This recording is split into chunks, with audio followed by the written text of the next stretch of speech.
The Drop with Frank and Brian is officially brought to you by Switch Suspension. Switch Suspension specializes in all vehicle chassis components.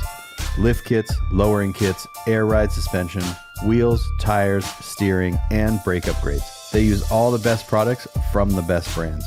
And these guys are truck guys. You roll into their parking lot at the shop and they all drive custom vehicles.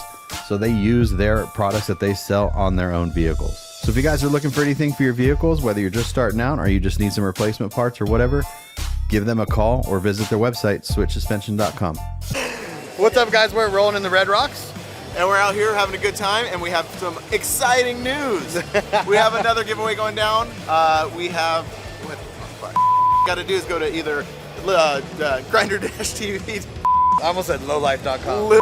What's up, guys? We're rolling with Red Rocks, and we have an announcement. We have a brand new giveaway going down. We have a Kenwood head unit and a backup camera. And a t-shirt. And a t-shirt, courtesy of Chris from Alan Ed's Escondido. This is our new giveaway, part of our new giveaway. And all you got to do to enter is either go to livelifecustom.com, Grinder-TV.com. and for every $5 you guys spend, you get one entry to the drawing. All right, now I'm recording. Man, I don't know what it is about this week, man. Like, I don't know. I wasn't like dreading recording this week, but I drew an absolute blank all week. Like, same here. What are we going to talk about? I do have something to talk about, though. I took down some notes too, so. Okay, in the like the 11th hour, as I was getting prepared today, I was like, oh, it's actually a really good thing to talk about. I will just talk about, like, we've talked about this a bunch before, but creative motivation,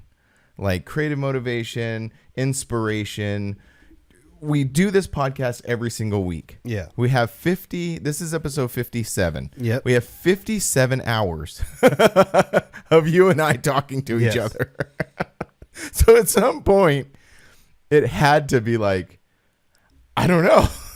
I mean, we ran into that before, and kind of we've gotten through it, and I'm sure we're going to get through this one today as well, because, you know, that's what we do. We just talk to each other all the time. Yeah. But yeah, it was kind of like sitting on my mind, like inspiration, motivation, and like willingness, wanting to create. I don't get it. No, like, well, what do you mean you don't get it? I don't understand what you're saying. Like, trying to like find the answers to those questions. Like, we do this podcast every week. We've talked for many, many hours. We always seem to find something to talk about. Yet this week I was drawing a complete blank, which made me think about, like, how do we get through that? Because we're as much as we maybe don't think we are, we're creative types. We create things. That's what we do. We create videos and merchandise. And do we though? Do we though? We do. Yeah, we do. We do. Yeah. We do every day. Every day it's creating something, whether it be an Instagram post or a story or a video or a piece of merch or customer work. Like, I mean, you go to these shows, you know, you go, like, you went to the C10 show, you go to these shows, you film. Now you have to take all this footage and create something. Yeah. And you have to do that consistently. And the expectation is, from the customer's point of view or your client's point of view, is I want something cool. So now it's up to you to sit there and go, okay, what's cool? You know, and like this podcast, we're sitting here. What do we talk about? You know? Yeah, exactly. I mean, I don't know. I wish I was more creative in the sense of designing merchandise, because that's been weighing super heavy on my mind, because I'll like think of something and then I'm like, no, that's not, I don't know. Like, I want to create simple things. Yeah. And I want to use that word create, because I like, you know, the create original content thing. But like, I just want to write create and just base it off of that. Like, no trucks, no nothing, just that word. And I don't, and I know it's like right there, but I don't know who to go to. Like, I wish there was someone I could just be like, hey, make me something cool. Yeah. Except there's a thing with that as well, because like doing screen printing and having client work, and I've actually gotten to the point now, just because like our lives have kind of become a little more complicated with our kids growing up and us being so involved with sports and work. Like, you know, Angie was the main person putting all these designs together. She's really good at it. For example, now we're doing all this softball stuff. And she just comes up with these designs, and they're really good. All like this last one that she came up with is, again, it's simple. It's very simple, but very modern looking, but there's a design aspect to it. So she's very good at what she does. However, with our lives getting more complicated, it is more complicated to do stuff like that. And so now I've gotten to the point, if someone hits me up and says, hey, I want you to make me some shirts, I'm like, cool. Where's your logo? She's like, oh, I don't have one. Just make me something cool. I'm like, I don't do that. Well, that's okay though, because there's a difference between being a screen printer and being a graphic designer. Right. Yes. Uh-huh. So you could just be the screen printer. Yep. And then they need to find, because that's two separate jobs. It is. Like I can't call Brandon at Fuel and he has to have his artist make something. They don't do the screen printing. The guys in the back do the screen printing. Right. So I think that's okay to do that. You know what I mean? It's like you're not offering graphic. It's also two separate charges too. So you're going to be like, yeah, I can do that, because you could do that and just, I'll go to Fiverr and be like, hey, make something cool, and then charge the customer for that. Yeah. I mean, that is definitely one option. Yeah. You know what I mean? Like, and you didn't, and I think that's what most people do now, or I don't want to say most people, because there are, even me, like I'm not a graphic designer. I can get on Photoshop and design stuff and make stuff, but I can't, the final product in my head is like, it's hard to come up with. So I need someone, and even trying to find someone on Fiverr to like, be like, hey, do this. And they're like, well, what do you want? And I'm like, I don't know. Exactly. I know. And that's, and you're right. You've hit the nail on the head. It's two different jobs. And graphic designers, I came across a really interesting TikTok a while ago. And, in its own funny way, it was basically saying like this person got hired on to be a marketing manager for a company, run their Instagrams, run their YouTube, do all this stuff. And her point was, she gets a lot of questions saying, okay, all right, that's cool. So we're going to need you to make this logo for the company. And she's all like, well, okay, well, maybe you should hire a graphic designer, because that's not what I do. Yeah. And then someone else asked her, oh, well, okay, well, all right, well, we're going to need photos, so we need you to do some product photos. And she's like, well, you should hire a photographer, because I'm not a photographer. Yeah. Like, I think now in today's world, everything is a little conflated together. Like, content creation is now becoming a catch-all for anything in the creative space. You know what I mean? Oh yeah, everybody has their special. Like, you're right. You're absolutely right. Like my trade is screen printing. I know how to take an image and get it onto a shirt. Exactly, and I think and Doug deals with that too with the trophies. They think because he makes this trophy, like the final product is the trophy, that he made everything there. It's like a construction worker that's building a house. They didn't design the house. They know how to frame it. Yeah. And then a plumber comes in and does the plumbing, and then an electrician comes in and does the electricity. But when it comes to like making things out of thin air, like designs and stuff, people don't realize that there's a graphic artist involved, and then that they just make the design, and then they don't make the hats, the t-shirts, any of that stuff. So that's the thing. I mean, I go through that with like Stay Loaded, the video stuff. I told the guys, I said, I'm not going to be your Instagram social media marketing or your social media manager. I said, I'll create the content, and then you guys, you can tell me when to upload it. I'll put it on your Instagram and stuff, but I'm not going to manage the content, when to upload it, when to do this. I will just I'll just create the content, give it to you, and then that's it. Yeah, because that's not, you're not, although like, I mean, we do that with our own personal brands and stuff, but that is not your job. That's not your It's trade. not my company. So it's like, not your okay. It's not my company. So even with Tray 5, it's the same thing. I go down there, I film, I edit the video, and then I upload it to his YouTube channel, just because it's way easier than transferring it to him and then him uploading it. I can just, the transfer to his YouTube channel. Then he does everything else. He promotes it on Instagram. He promotes it on everything else. I'm done. As soon as I upload it to YouTube, my job's done. Right. Because that's a separate skill to be into marketing and take that, because you've essentially created a product, which is a separate video. job. If you want to pay me for that part of it, then that's a separate pay. That's a whole separate job. I have my own brand as you do. So my own brand, I will film, I will edit, I will promote the brand, I will make, sell the I'll do all that stuff because that's my company. Right. But if you're going to hire me to video, it's all you're hiring me to do is video. Same with you. If you're going to hire to make t-shirts, I'm just going to make your t-shirts. I'm not going to do everything else for you. Right. So you have to give me, and honestly, you have to give me like a logo ready to print. Yes. Because if you're not going to give me a logo ready to print, I'm going to charge you my time to make that logo ready to print. Yes. Yeah. I like your analogy of the construction, because you have a general contractor, but then you have all these like sub trades within that create the house, but no one questions that. I mean, that's a pretty established thing. Like, people know that. Like, you don't go to a general contractor and say, design me this house. They go like, well, no, I don't do that. Okay. Yeah. That's my point is that's established. I think we're still in this very early stages of the new world of trades, in air quotes. And and that's not even air quotes, because that's not fair. They are trades. Like, I'm a screen printer. There are graphic designers. There are photographers. There are marketing managers. These are different trades.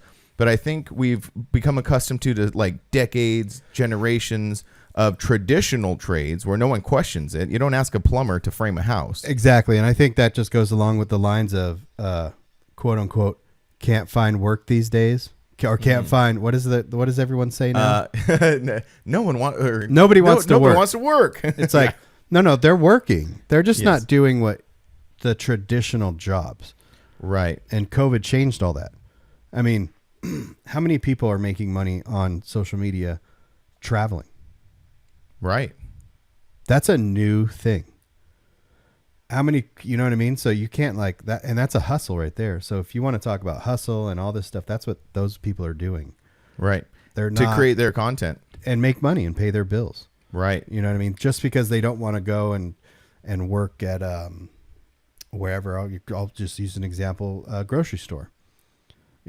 Grocery stores. Remember back in the day, I don't know. I know it was like this, probably same with you, but like 16 years old, you start working. Everybody wanted to work at the grocery store because it was a good paying job. Good paying job. That, but so 16 years old, like everyone, that's when everyone started to work and make money. Mm-hmm. Right. Okay. So you could go out and do that, and you're getting your license. You want to make money. You want to like have your own money to go places and be independent. So a lot of people would go to the grocery store because you could could be a box boy, you could work later hours, and the pay was really good. Mm-hmm. But shortly after, I don't know, 5 or 6 years after that, after I was in high school and stuff, they renegotiated the deal, and grocery store workers started making only minimum wage. Oh, I see. So no one wanted to do that anymore. So that they kind of screwed themselves. Mm-hmm. Because grocery stores and fast food restaurants need younger kids with flexible schedules. I see. Yes. Mm-hmm. You know what I mean? They can't rely on like someone that's 35 years old, that's a parent, to work weird schedules. I see. As a parent, you can't be like, oh yeah, what hours am I working next week? No, because I need to pick my kids up from school right at a certain time every single day. So I need to know what my hours are. I need to know what my days off are next week. So you need young kids to do that. Well, the young kids stopped going to, you know what I mean? They're doing different things now. Right. Yeah. They're still, without getting way into it, but that there is a drive there to work and make money. But we just live in a different world. And I think we're still, I've said this before, like we're still like kind of in the Wild West of all this. Yeah. We're still in the beginning of this and trying to figure it out. Cause I forgot what I was talking about last episode. Oh, it's talking about like, communicating through this online landscape where, when we were talking about like the thumbs up and stuff, like getting, like we're still figuring that out. 20, 30 years from now, there will be an established social media etiquette that people will follow subconsciously and people will just do it. Yeah. We're still figuring that out. I think that translates also to the career aspect of it. We're still figuring this out. Yeah. Because if I was if I had my own business, okay, so I do, but if I could find like a 16-year-old kid that could make me t-shirt designs and edit my reels for me and do all this stuff, like I would pay him. Right. I'm not going to pay him full time, right? But I would be like, hey, each reel I'll give you X amount of money. Each t-shirt design X amount of money. If that kid could do that with 5 or 6 different companies, it's making bank. And that is exactly your grocery example. Yep. You have a young person who with a flexible schedule who has a skill. Yeah. Well, I mean, yeah, to a certain degree. And yeah, it's the same thing. We're just talking about in a different space. So if you're 16 years old, I mean anywhere 15 to early 20s, right? Or I would probably. And you're just like, okay, my choices are fast food, grocery store. I'm making whatever the minimum wage is now or whatever they're paying. It's $12-15 an hour. Mm-hmm. And I have to, or I could just like do whatever I want and make these things at home. Right. Because they're still, whether they're going to school or, doing something else or you know what? Just being young. Yeah. Know what I mean? Just be young. No, that's a really interesting thing to explore and a really interesting thing to talk about because our generation is kind of like stuck in the middle. Yeah. Like we came off of our parents' generation who had a certain, certain set of ideals as far as work ethic is concerned. And then they applied that to us, which we started with, but it quickly changed on us. It quickly transpired into this like technological, landscape.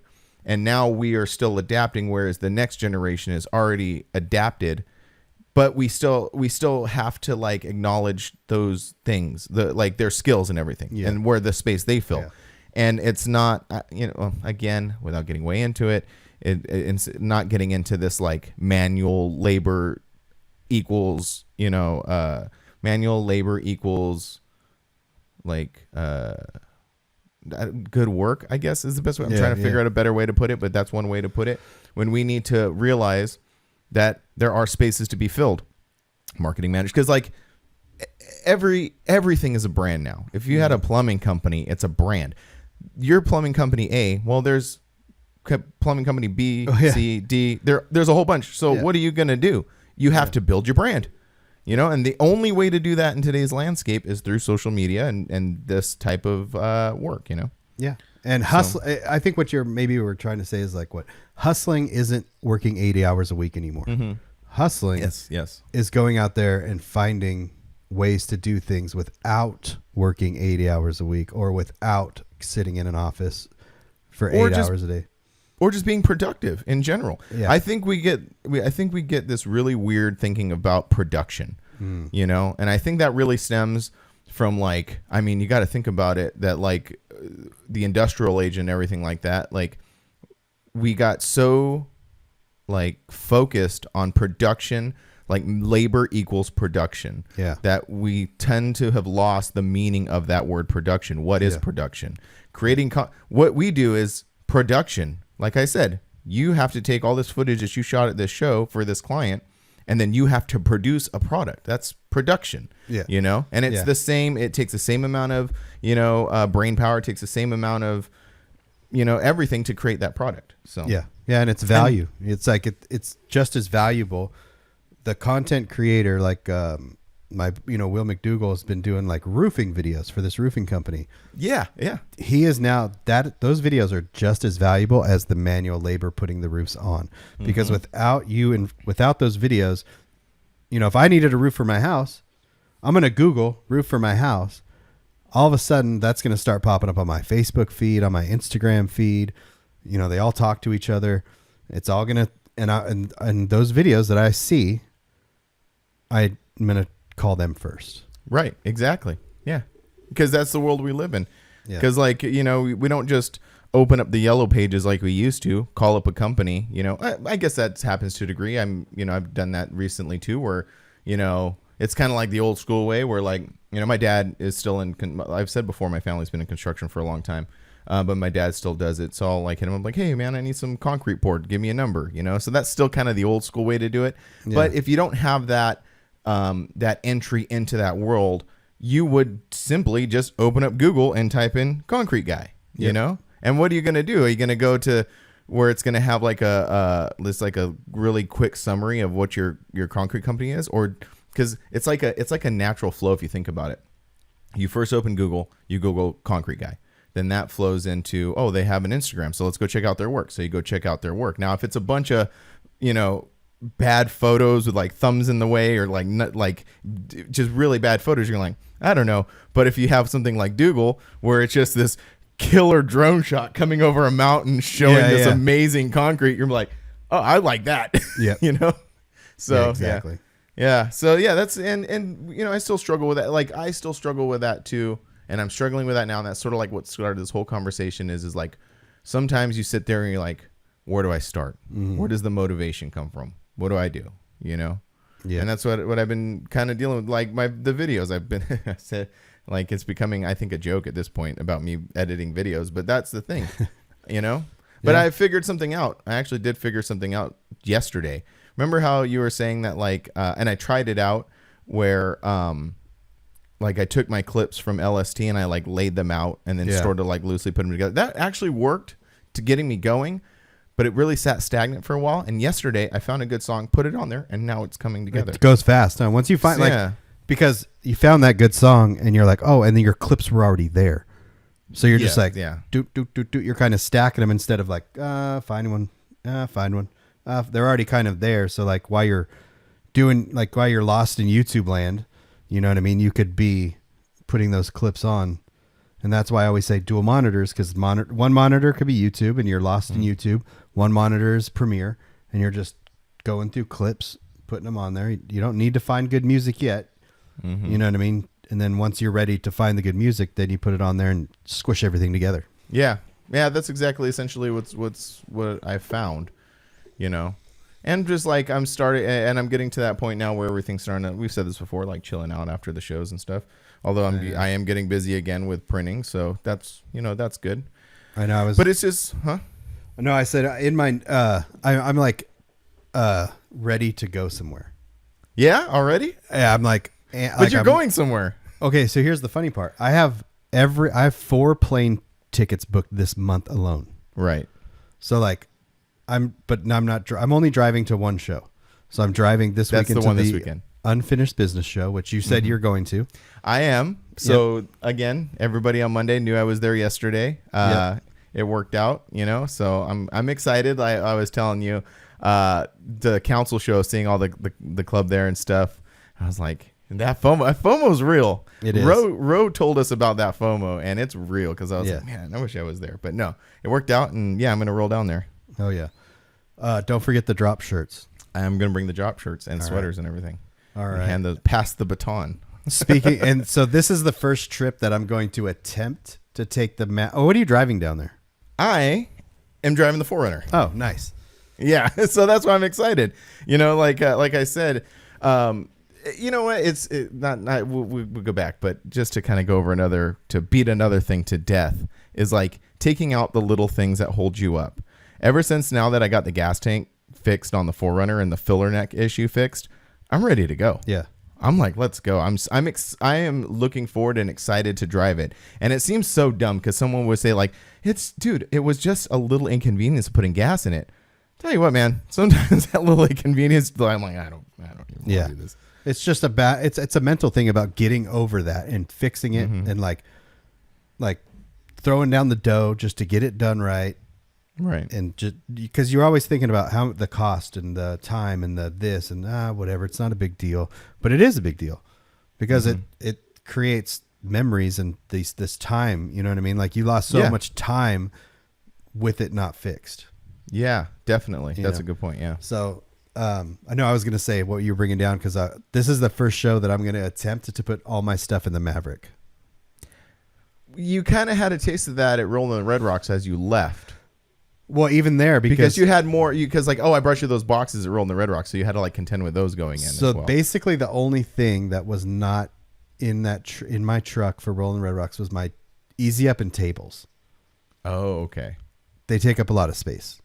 So yeah, the Easy Up can fit on the tailgate. So the tailgate, but my problem is, I think it's going to block both my taillights. Because it's gonna. I was wondering about that because it's gonna be too wide. Yeah, because it actually fits good on the back of the Titan, the tailgate on the Titan, right? Yep. But also the Titan is way wider. Yeah. So I'm like, So it's gonna be very. You're gonna get some trailer lights and put it on.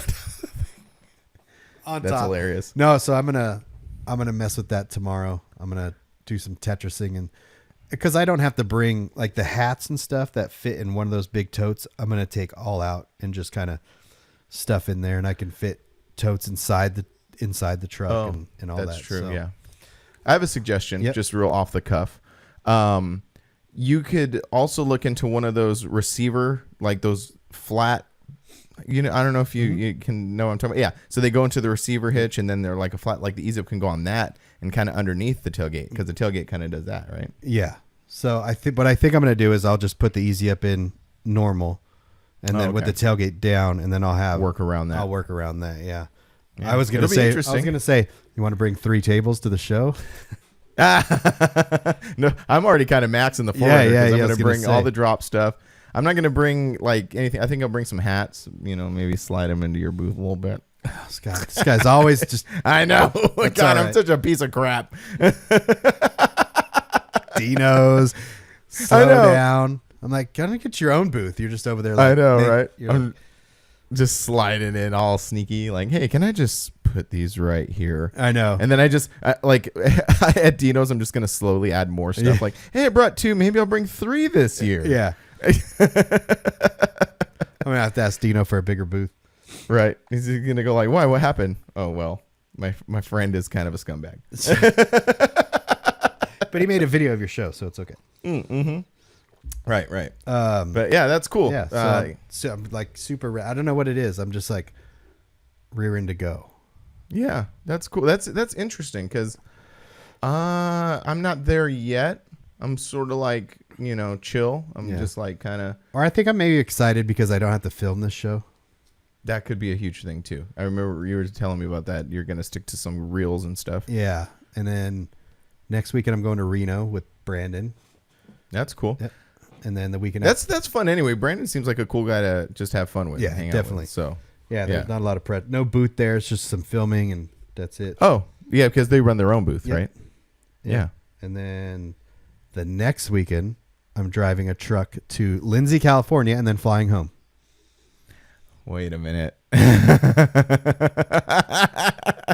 think I know what that means. Yeah. So Nice. I'm putting together a big old, if this works out, this big old video project that I'm putting together, which will come out sometime towards the end of summer, probably. Everyone will see it, but I don't like, it's so stupid that I don't want to say anything, but I kind of want to like leave it. No, I love it. I absolutely love it. Because one of my other questions for today's talk was Nissan Watch 2023. Oh, I know. Which one? You're like- the hard body? The hard body watch 2023. Yeah. What's the scoop on that? It's still there sitting in my driveway. It's still there. Yeah. Anybody interested in bites? Checking out. Oh, okay. Yeah. People have asked how much, and I tell them, and then they don't respond because I don't know. I don't know if they're afraid. They probably think. I don't know if they're afraid to lowball me or not, which is, I mean, someone offered me, Daniel, buddy from Utah, offered me $3,500. And I was like, oh, you're so close, man. You're so close. Right. And I don't know if he was just joking around or not, but yeah, it's still for sale, and I will deliver it to someone if they want to pay me gas money. Yeah. Yeah. So anyways, I have this plan. It's step 1, and then there's step 2, step 3, and then this final step. That's cool. Yeah. I'm excited. I'm excited. Like I said, I've said this before, like as a viewer, as a fan, I'm excited. I just hope it all works out. It probably will. And if it doesn't, that's okay too, because that will make it interesting as well. Yeah. You're gonna make a Nissan update video a couple months from now, and we're like, well, I still got it. I was actually thinking, I'm like, might as well body drop it now. yeah, because there's the 2 trucks on the side of my house are the Titan and the OBS and my trailer. Mm-hmm. So I have a little compound happening here too, but it doesn't look like it. There's literally 1, 2, 3, 4, 5 vehicles here and 2 trailers, and you don't and nothing out front. Yeah, in a track house. Yeah, that's awesome. So like, I'm gonna have room on the side of the house in a little while because hopefully the OBS will be going to Pandas, and the trailer won't be there for a little while. And like, I'm like, I could just put the Nissan on the side of the house And just kind of sit on it and for a just while. wait because I want a hard body again eventually to do something to it, and that's the perfect one. Yeah. No, So it is a cool truck. if I It is- don't it's sell definitely it- a cool truck. Yeah. But then I kind of need the money to. Well, you want to keep the whole thing going. The whole thing was selling that one, purchasing another one, going through this journey again, and just kind of keep on doing that. Yeah. And to say something that you said before, you said I probably will lose money on this. Oh, 100% So, will lose money on that. I'm yeah. totally good with that. But Yeah, I'm not purchasing anything else after this. I already have the things that I'm doing next. I see. So you just need that to leverage the rest of them. Yeah. I see. No, that's cool. I don't know. I hope it all works out. It will. Yeah. And then Salt Lake City and then Houston all this month. Yeah, man, that's crazy. I know. That's awesome. Well, I mean, it's good. It's good. Yeah. Oh, you want to hear something else that's kind of funny? Yes. Okay. So this goes back to I have this whole thing with Easy Ups now. It's just yeah. Right. So Easy Up, after Mini Nats, I needed we took parts off mine, fixed yours is 100%. Right. I needed parts for mine. They sent me a bunch of parts for mine. I was missing one little piece to complete my whole 10x20 frame. They didn't have it, so they sent me a whole new frame. Right.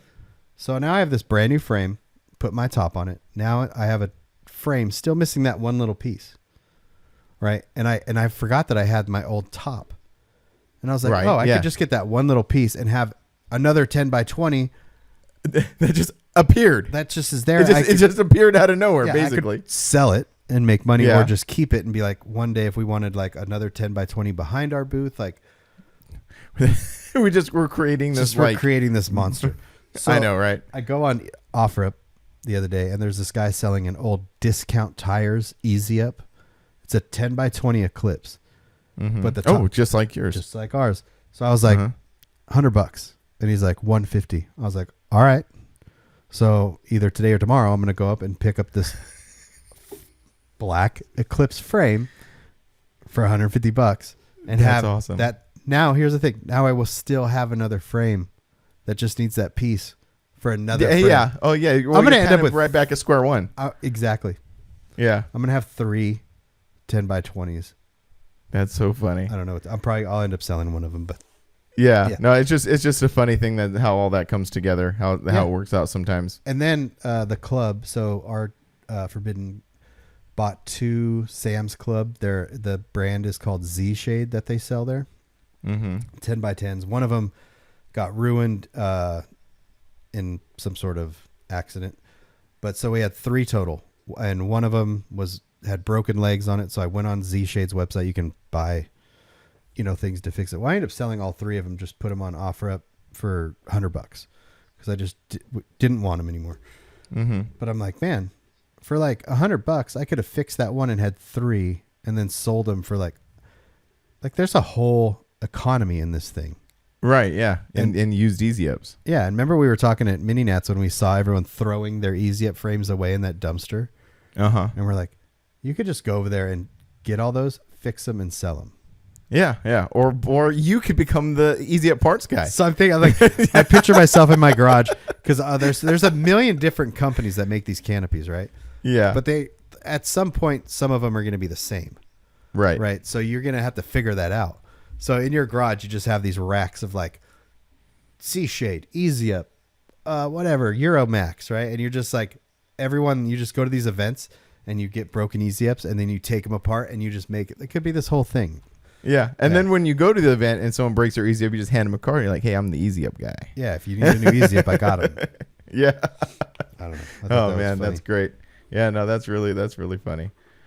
But yeah, man, all of this stuff going on. What else you got for me?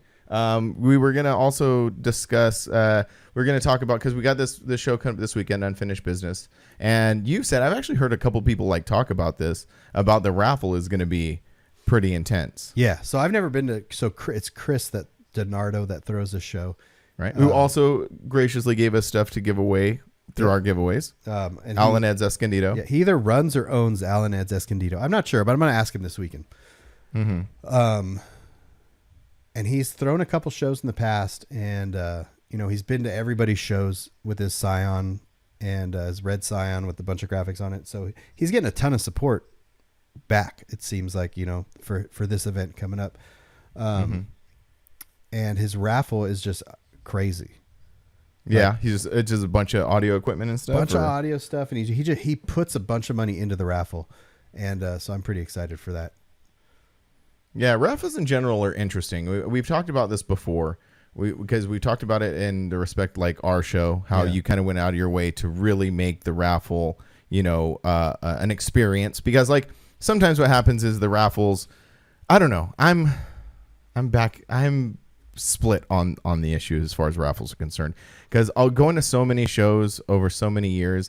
I kind of, and this is not knocking anybody, but I've kind of grown a disdain for the raffle because I never entered it. I never really participated in it. So it ended up just being this thing that drug on for so long before trophies. Yeah. And all is like, can we just get to trophies? Like there's been times where I've said like, can we like maybe do the awards first, and then whoever's participating in the raffle do that afterwards because they're going to stay? We've actually done that at the Forbidden Show before.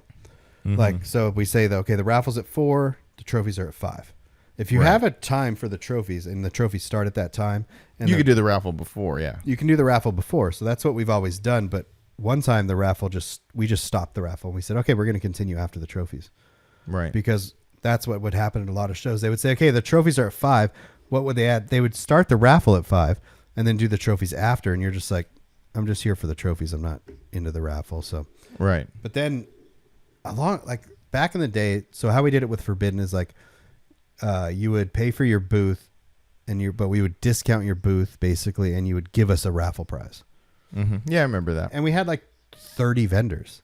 So we would have a lot of cool raffle prizes. The vendor stuff started dwindling down a little bit. Shops, there weren't as many shops and all this stuff. So we just started getting like t-shirts. So we'd be like, hey, can we get some raffle prizes? They would give us a t-shirt.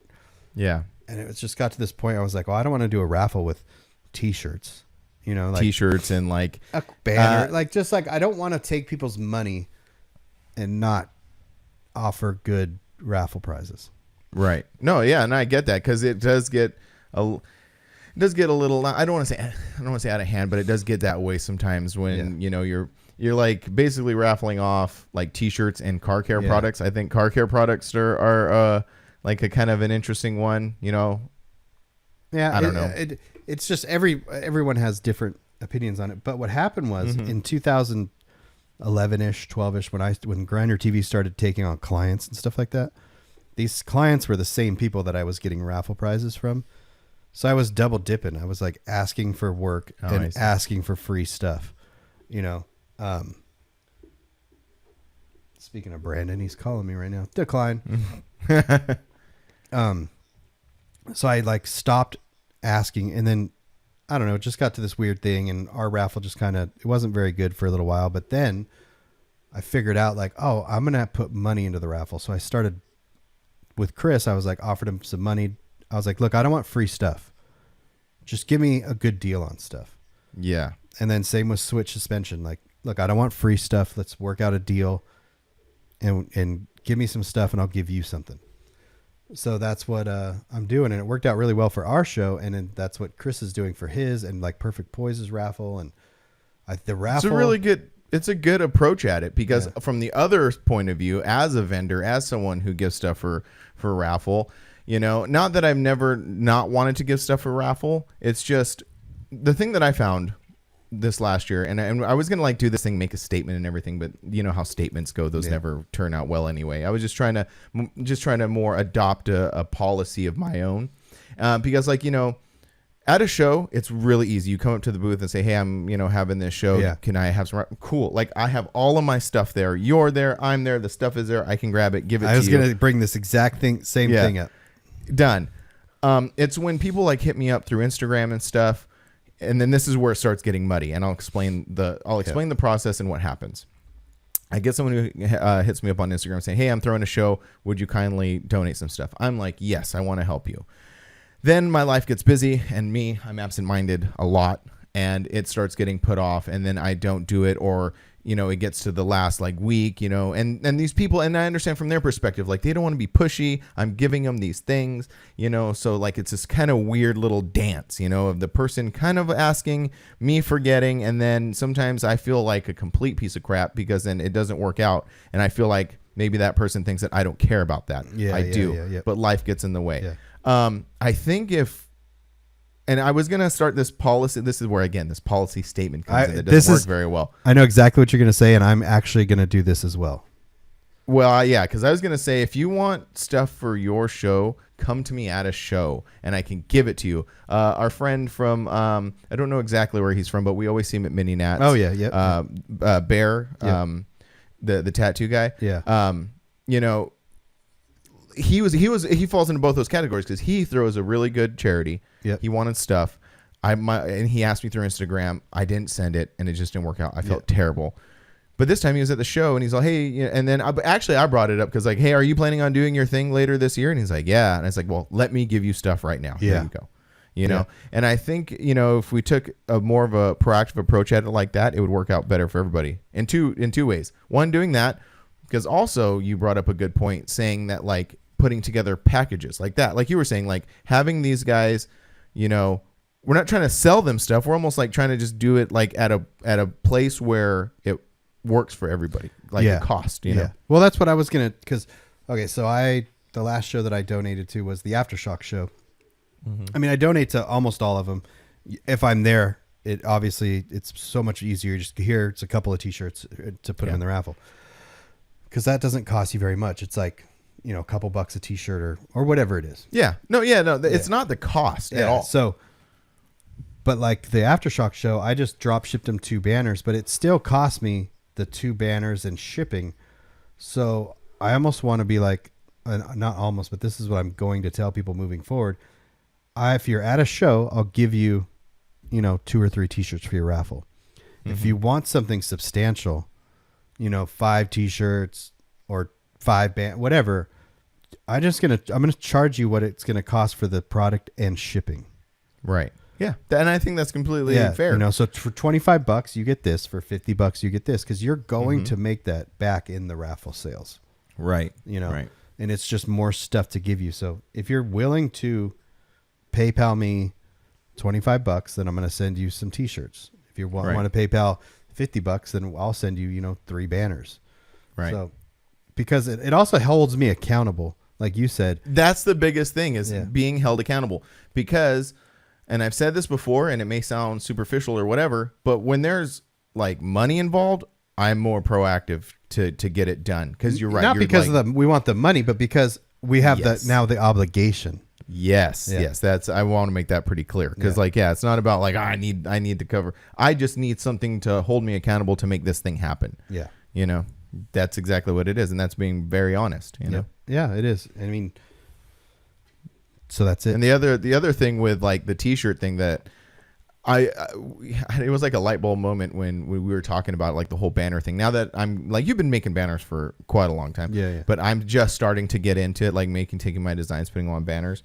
You know, it's almost like an easy transaction for a raffle. Like, you won, here's a cool banner, and they go, oh, neat, and they're either going to put it up or they're not going to put it up. With clothing, it gets a little sticky because it's sizing. Like, you don't know who's going to win this thing. And this happened at Rolling the Red Rocks, and it worked out. I donated some shirts to a raffle for a show. A guy won. He messaged me. He's like, hey, you know, this isn't really my size. Could we work something out? And I was like, yeah, no problem. But again, it's that accountability thing. So like, I was like, sure, no problem. Again, you know, I don't want to like harp on the subject, but there's not much cost in it. But it was me just getting wrapped up in everything else, and I forgot.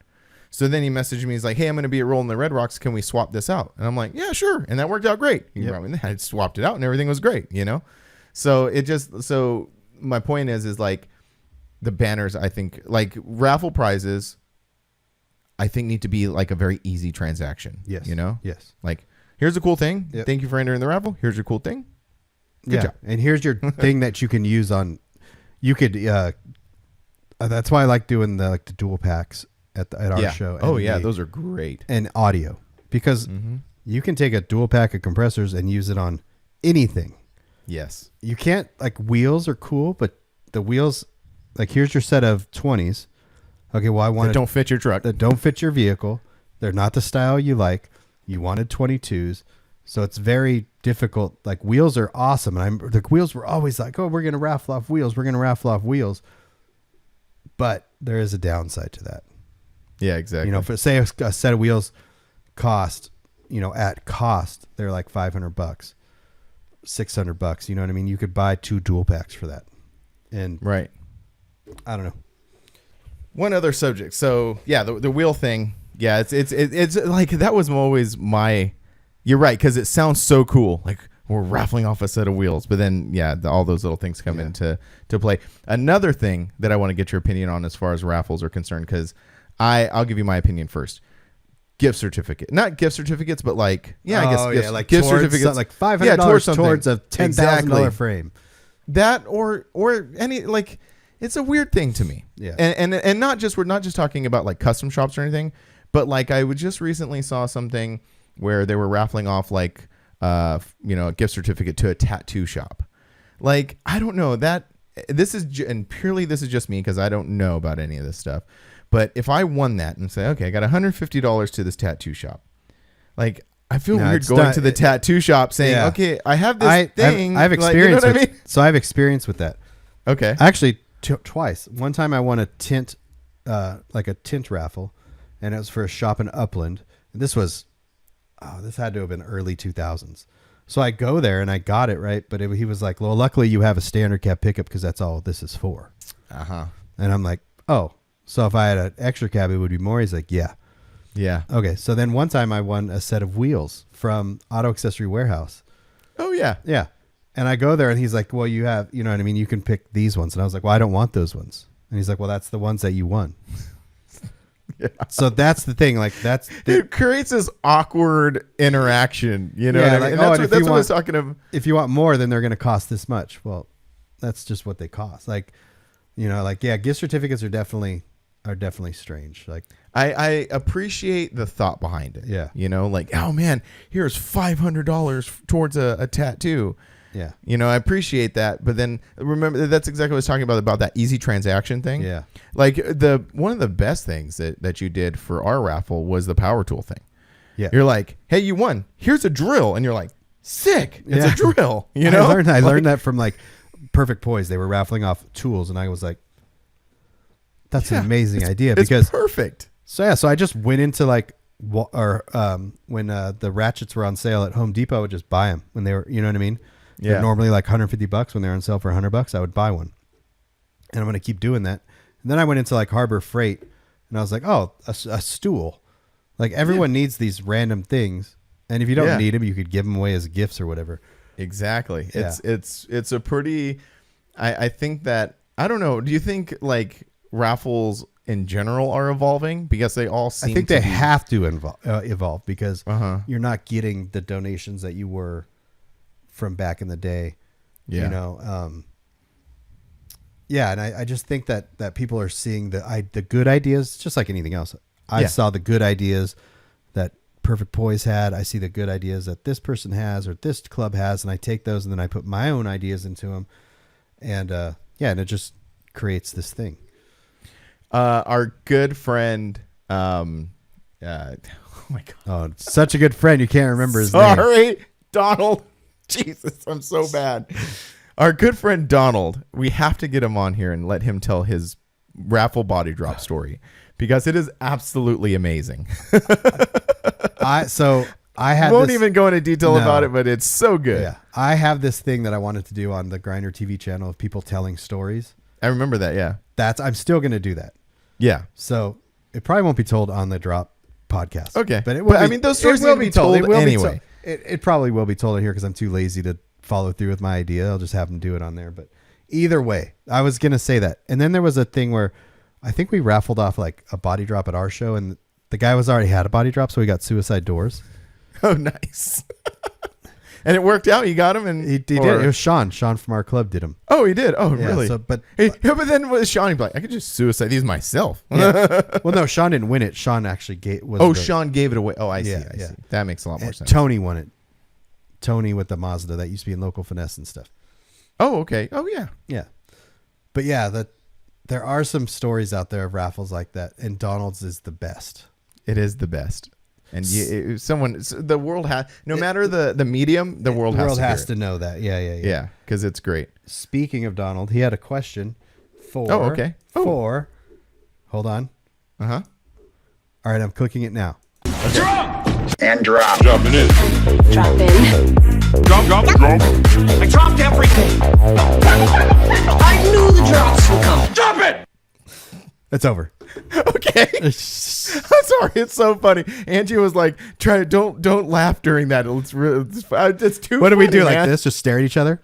Yeah, just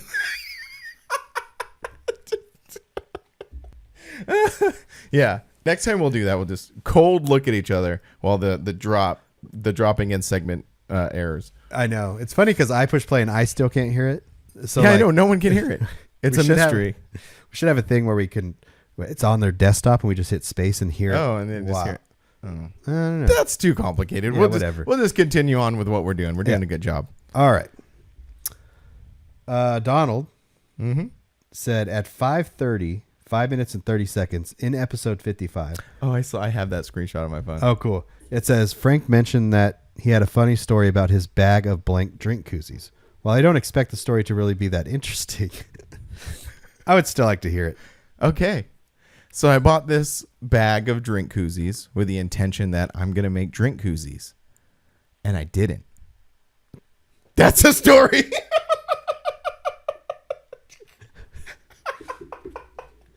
And now I just have this bag of blank drink koozies. Those that same I drink don't koozies do that you anything. have with the Custom Life logo on them, right?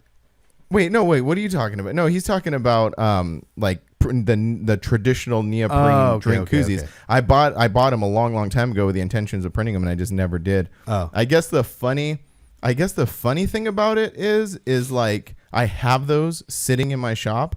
I could very easily make a screen and print them, but I didn't, and I went through this other route of getting these unique, bag koozie thingies with the logo on it and going through this whole process. I think that's the funny part about it. But yeah, no, sorry, Donald, I just didn't do anything with them. It happens a lot. It's kind of our life motto over here. Yeah, I mean we got a lot of moving parts around here, and that's Yeah. one of them. But I always look at them. I always see the bag there, and I'm like, oh, that'd be cool. Yeah. Anyway, thanks, Donald. Sorry, I forgot your name earlier. Jeez. Told you, scumbag. Yeah, scumbags. Roulette has figured out how to ask questions via Instagram, so he is very active. I noticed that. Thank Right? you, Ro. That's Yeah, awesome. We love it. Yeah. Here's a good one. Have either one of you considered trademarking your brands? I have a good story about that. All right, let's hear I it. do. That is actually a good story. So back in 2000 something or other, I had that idea. Oh, because okay, so here's what happened. I had BST clothing. That was my brand. It stands for Blood, Sweat, Tears Clothing, which was already a thing. There's a band called Blood, Sweat, Tears. There's different iterations of it. There's one actually that's very clever. It's called Blood, Sweat, and Gears. That was very clever. So anyway, we had this brand BST Clothing. Well, there was this guy back in the MySpace days who started a brand called BST Inc. And I'm like, I didn't take too kindly to that. And I was like, that's my brand. I'm going to do something about it. So I look up, I start researching it, and I found this website called Trademarkia.com. And I think other people have used it. I'm not sure. And I'm like, I'm gonna trademark this thing. And this is, I admit it, this is very vindictive because my whole goal was just to stop this one person who probably really wasn't doing anything anyway, but for some reason in my brain, right? Yeah. So I went through this process. I filled out all the paperwork. And so what this website is supposed to do, because you can do this, you don't need like a company to do this. You can just go file a trademark. It's free. Like there's just paperwork you need to fill out. But this company advertised it as, this is the kicker. The company advertises as like, we're going to make sure that everything is filled out correctly because forewarned, if you fill out this paperwork wrong, you will lose your money. And it's $500 at the time. Could be more, could be less now. At the time, it was $500 to trademark a name. And they're like, we're going to help you to make sure you don't lose your $500. I'm like, cool. So I said, okay, so I filled out all the paperwork, BST Clothing. This is what our logo looks like. This is, went through all the steps. Pay the $500, go through the process. Well, I get a letter in the mail saying, we denied your thing. And I'm like, well, these people were supposed to, what happened?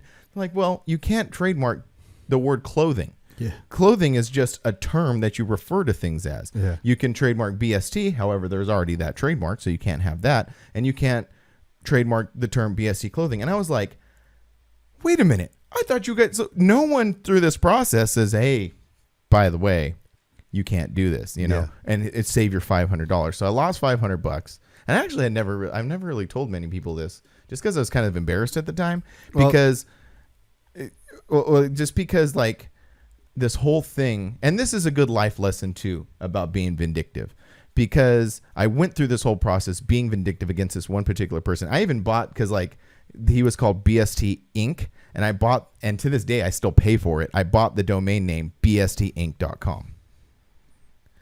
And so the point of this, the moral of the story is don't be vindictive. Yeah. And trademarking something is very difficult and not necessary in most cases. That's what I learned. That's what a lot of people don't understand. Like there's a difference too between trademarking and copywriting something. Right. You know, you can copyright an original piece of artwork or an original logo, but the terms is where it comes into play. You know, like, and also blood, sweat, and tears is a very common thing. You know what I mean? Right. I like how you were like, I came up with that first. I'm going to trademark it. And I know. That was my point. Like it was an ill thought thing out from the gate. You know? Well, even like, remember the airbag trailers that Nick from New Zealand? Yeah. He was going to trademark that, but he was told by someone who was very high up in like the liquor and branding, like someone that like owns sports clubs, been on CNN Business before and stuff like that. But he told him, he said, don't even bother. It's going to cost you a ton of money, and it's going to be so generalized that, you know, because there's already a trademark out there for a trailer that sits on the ground, and that person that has that trademark was going to try to sue Nick at one point in time but then there's other trailers that do the same thing. It's like the whole trademark thing can get really messy. It's very murky. I've watched a lot of videos and read a lot about it. You know, there actually just recently there was that really big thing against the singer, ginger looking dude. Oh yeah. When they were trying to copyright or say that he stole a song, and then he basically like said there are many songs that use the same chord progression. I just happen to use it in this way, and he won. He actually won. But the point is like that's a very high powered person with a lot of money, and that was a long litigation process that lasted many years. Yeah. To us, it doesn't matter, you know. And I learned that. I used to, you know, it's funny because like I've done this many times where like I get really worried about that kind of stuff. And I will tell another interesting little story, and I'm going to, you know, be a little vulnerable here. So me and Angie came up with this design one time, and it said Live Life Custom, and it had this, like, it was that weird time when like diamonds were very popular, you know, like the actual, like a diamond looking diamond. And so she did this, it looked killer. It looked so good. And I exposed the screens, and I didn't think I printed a couple. I did. I printed a couple. And then one day I get this like anxiety attack. Like, what if Severed gets mad? Because they're diamonds. They're the Diamond Club, right? They're all about diamonds. And if you looked really close at the diamond, just the way the diamond is shaped, it had the Severed Ties kind of diamond in the middle. And I'm like, what about if they get mad? And I went through this whole process, and we actually ended up changing the design. We replaced the diamond with an airbag, which worked, but it wasn't the same. It didn't, like, the first one looked so good, but just that hang up stopped me. I'm trying to, and that still happens to me, you know, every once in a while, but I'm trying to grow out of that and now just be like, okay, look, we'll see what happens. Someone gets upset, you know, we'll deal with that when it happens. But it's also okay to like do that. Like think about other, you know, like other people getting upset in the same space as you, because I mean, look at the Mini Truck and Magazine logo. Oh yeah. That logo gets used by and like, is it okay to use that? I've always wondered, like, is it okay to use that logo? We've discussed that. We've actually talked about a specific thing. And like, I know like there's a lot of companies and a lot of people that use that logo. So what if I use that logo? Is it just who can get upset with me? Right. That I use that logo. So like, yeah, I don't know. Trademarking, copywriting, all that stuff. But you gotta like another huge thing that we run into doing all this stuff, especially in such a niche thing that we do, which is lowered pickup trucks. There's only so many ways you can say low, slammed. Oh yeah, I mean look at Lindsay's brand, Pretty Low. Exactly, yeah. So I started a thing called Stay Low. And the reason I started that is because we were pulling out of LST one time, and this guy had a green shirt that said "Stay High" with marijuana leaves on it. And I was like, "Ooh, I'm gonna do something that says "Stay Low" and just put it on hats and see what happens." I didn't even think about Lindsay's like pretty low thing, and I was Or like, Mike's Stay Slam thing. yeah, like anything. And I go, "Oh yeah, there's only so many ways you can say this stuff." Yeah. And spin this stuff. Like, yeah, like look at car shows. How many slam something? Slam You know what I something, mean? yeah. So it's like, I guess you just kind of think about it and hopefully, be smart about it. Like you said. Yeah. And that wasn't just like, that wasn't a thing that just happened that one time. We deal with it a lot. Now that I'm actually thinking about it, it happens all the time. We came out with a shirt that said Asphalt Surf Club. Yeah. And at that moment, I was like, well, do you think the guys from Asphalt Army are going to take offense? Do you think, like there's other brands that use the term asphalt? But like I said, after a while, you can only get creative in so many ways. And I think that's, we've talked before about my kind of like problem with getting too clever, and I think that's what is born out of is I try to create things inspire me. And that's sort of like at the very top of this conversation, what I was talking about, like being inspired or what inspires us. I've talked about this before, but it's worth noting again. As we came out, there was a shirt. Actually, there's a sticker on my case, and it's a shirt that said "Punk rock ruined my life," And oh no, I'm sorry. No, what was it? It was a Famous shirt. Yeah, that's another one. And, yeah, because that was the after thing. Is it says "Punk rock ruined my life," and I wanted to make a shirt that said "Mini trucks ruined my life," which I did. I made that. There was another one. Famous came out with a shirt, and man, now I'm having a real hard time. It said "Gangster rap made me do it." That's what it said. It said "Gangster rap made me do it." And me and Andrew, we really liked that. We really wanted to adapt it. We could have just said "Mini trucks made me do it." Wrap it up, call it a day. Would have been easy. But we kind of fell into that. Like, well, we don't want to like exactly come out with that. We want to be different. So after talking about it and a few adaptations, we came up with "Blame It on the Mini Trucks." Yeah. It's the same sentiment, just kind of saying it a different way. And that was a really popular shirt. We sold a lot of those. But also in that, we went through this whole process of not doing that. And then KIK, like a month later, came out with one that just said "Mini trucks made me do it." Or actually, no, I think they just redid that shirt and it said "Gangster rap made me do it." This is when Trey owned the company. This is not when Stewart owned the company. But yeah. So the point is like, you can put a ton of thought into something, and then realize that like, oh, it wasn't that big of a deal. Yeah. All this whole conversation right now has brought me back, and I just designed a T-shirt. Oh, okay. I'm going to call Brandon right after this, and I'm going to be like, okay, we're doing this. So okay. When we were thinking of Grinder Magazine, the title, the original title for Grinder Magazine was going to be called Asphalt Junkies. Really? Yes. I did not know that. Not too many people did, but if you go back to the Mini Truck and Magazine days, when Chad Lucas from Severed Ties got the job as associate editor, his column was called Asphalt Junkies. Oh. So one day he called me and he goes, "Hey, I just want to let you know I stole your name." And I go, "What do you mean?" He goes, "I couldn't think of a name for my Mini Truck and Magazine column." And I remember you telling me, because I used to bounce ideas off Chad all the time. We had great conversations. And I called him and I said, "Look, this is the name I came up with." And he's like, "That's a great name, except for it kind of like sounds drug related." That's true. And I was like, "Yeah, okay, I get it. Yep, I understand." So we didn't go with that name. But then that jerk called his column in Mini Truck and Magazine Asphalt Junkies. That's hilarious. I'm going to redeem my idea and make a T-shirt called Asphalt Junkies. Yeah. Yeah, why not? Yeah. Yeah, why not? No, yeah. Do it right now. Call Brandon. I'm going to call him back right after we're done with this and say, "Yeah, I'm going to do it." It's going to be, I already have a picture in my head. It's going to be a big rim with the cord, like you're looking, imagine sitting in the bed of a truck, looking back at a rim, breaking the asphalt with sparks. Oh, yeah. That'd be cool. Yeah. Yeah, that's really cool. That's a cool idea. Right. When you said Asphalt Surfer, I was like, there was something asphalt that I thought of. And I go, oh, yeah, this was the original name of Grinder Magazine. Because, like, again, how many, you can say asphalt, you can say pavement, you can say ground. gravel. Like, I mean, after a while, we're sort of like recycling ideas and just kind of like maybe refining them, which actually is okay too. Like, I should do that. I should go back. I have some old designs that I love. I was You know? 100% telling you this. Yeah. You should definitely do that. We've talked about like coming up with these ideas and making a slow run of them and being online only. Mm-hmm. Yeah. Which I'm. Mm-hmm. Yeah. Yeah. You could just go back and do that.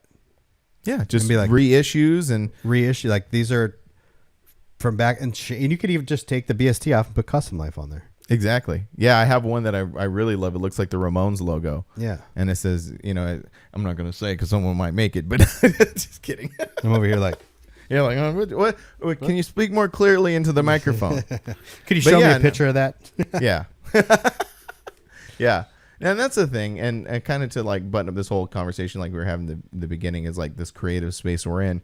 That's what we do every day. It's just what you like. What happened right there is like, and like before this conversation, last night, this morning, I was like, oh.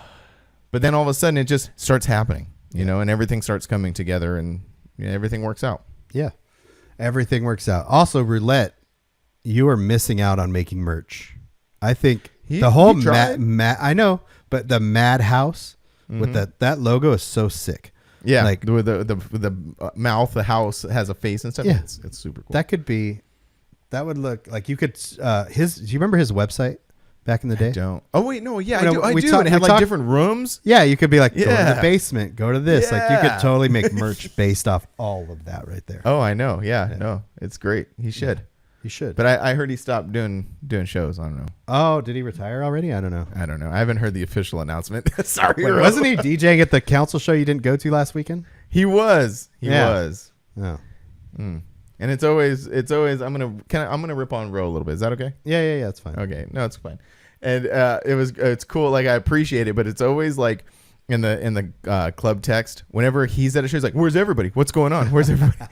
and then I'm like, "Oh." And then when he's not at a show, no, sorry, bro. Yeah, it's all good. I love you.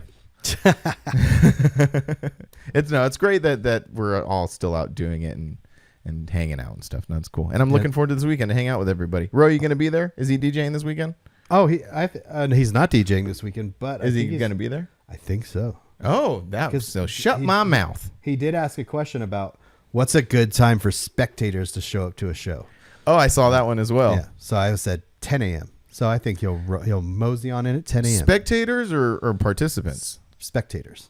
Oh, whenever. Like, whenever is good. You ever notice like some of these bigger shows, they are charging people on, like people are still paying to get in on Sunday at like 2 p.m. Yeah, I've seen that. That's crazy to me. It works out. Yeah. Anyways. Keeps it all going. Yep. That's it. Oh, yeah. Go buy stuff on our website. Sounds like Frank is about to have a new T-shirt out. I am very close. Very close. Probably mid this month. I'm gonna get it put together once I get through the softball stuff that I'm doing. Damn softball. That's great. I love it. Yeah. And then look for some drop stuff being for sale online too real soon. Yeah, because I'm gonna give you that stuff this weekend. Yeah. And whatever we don't sell at the show this weekend, we will put online. Right. For bonus entries, right? Bonus entries for the Bonus double entries. din thingy majiggy. And backup camera. And backup camera. Courtesy of Alan Eds Escondido. Thanks, Chris. Yes. Cool. All right. All right, we'll see you next week. Bye. Later.